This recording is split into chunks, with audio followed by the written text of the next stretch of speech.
Circadians First Light 2nd Edition is a whopper of a name, but with a little dissection, we can get to the core of the matter. Circadians is the new fictional setting by Garphill Games, perhaps best known for their West Kingdom trilogy and the Raiders series. Imagining a bold and somewhat blue-collar interstellar future where humanity is taking its first diplomatic steps with other intelligent species, a cool pastiche of modern sci-fi from Mass Effect to The Expanse. First Light is in reference to the game itself, the first game in the series, a dice worker placement game where you rely on your leader's power to help build a base that more efficiently allows you to assign dice either to your farms to produce resources, to the various common depots allowing you to get more dice, manipulate resources and get various base upgrades, or to permanently commit those dice to fulfill contracts or engage in negotiations with the local factions, both being your main source of points and coming with a host of immediate, and in the case of contracts, ongoing or endgame effects. Now, 2nd edition, as you might expect, is to say that this is an updated version of the initial 2019 release, though it does include a few minor rules tweaks, 2 new leaders, the Allies mini expansion, and a couple welcome game variants for more or less complex play, including the super cool play with 2 leader cards at once by reducing your starting resources, extra asymmetric goodness variant. For the most part, this new edition is a visual overhaul with component upgrades, new art assets, and a huge lift in the graphic design department to make it more consistent with the subsequent Circadians title, the Hyper Asymmetric Area Control Chaos Order, but that is another video.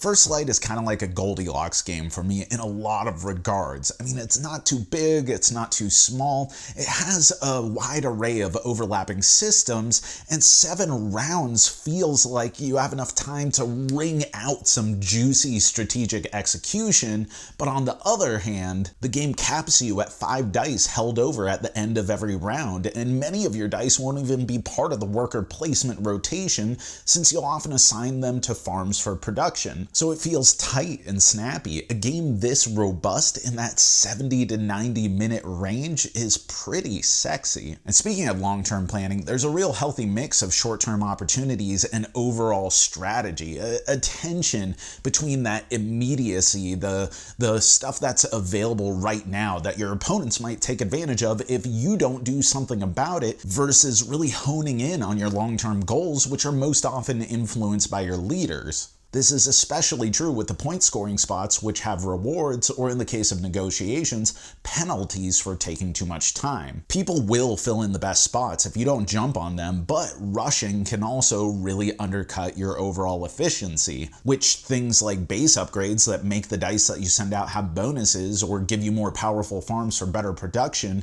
they're so important for lasting momentum. And that's another part of the game where I think it really nails the sweet spot, the balance between limitations and empowerment. There's a lot of flexibility for you to really lean into something. You want to send out all 5 of your dice on a turn? Great, but you gotta be prepared to spend algae for each subsequent dice. Want to upgrade your base? Be prepared for the hefty costs. Nothing about the game feels obstructive, but the tense economic web feels really rewarding when you navigate it well. Clearly, this game tickles my fancy, but that doesn't mean the rubs escape my notice.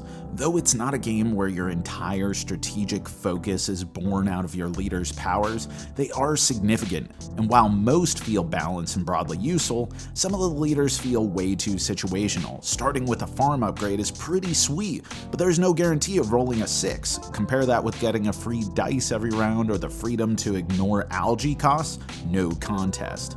Also, setup is a bit meticulous. The game comes with a great insert and wonderful components, but setting it up is a bit of a drag, especially the resources on the planet board where players move their harvesters around, claiming those resources they stumble across and setting their passive production for the round.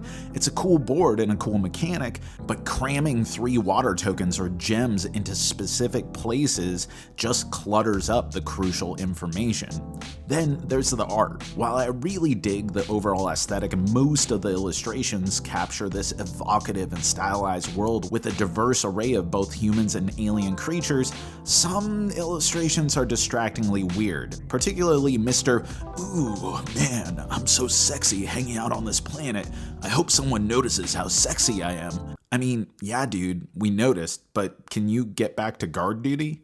And while it does hit the sweet spot for me where the complexity feels rich without teetering too far into being just complicated, this is a more complex joint than a lot of other games of similar size and scope. Within First Light, I see the spirit, the essence of its midweight Euro forebears, and while I do think that there's a level of approachability and intuitive connectivity to the game, it does have a considerable bit more going on. But if you can take that oomph and feel good about it, well, then this game is full of satisfying developments and strategic friction, which I'll point out translates beautifully to an automated opponent featuring its own ascending arc of empowerment and scaling difficulties for solo. Circadians First Light is well worth checking out, and maybe my new favorite DICE worker placement game to date. And that's our review. But let us know, what are your favorite spacefaring games that aren't necessarily combative in nature, and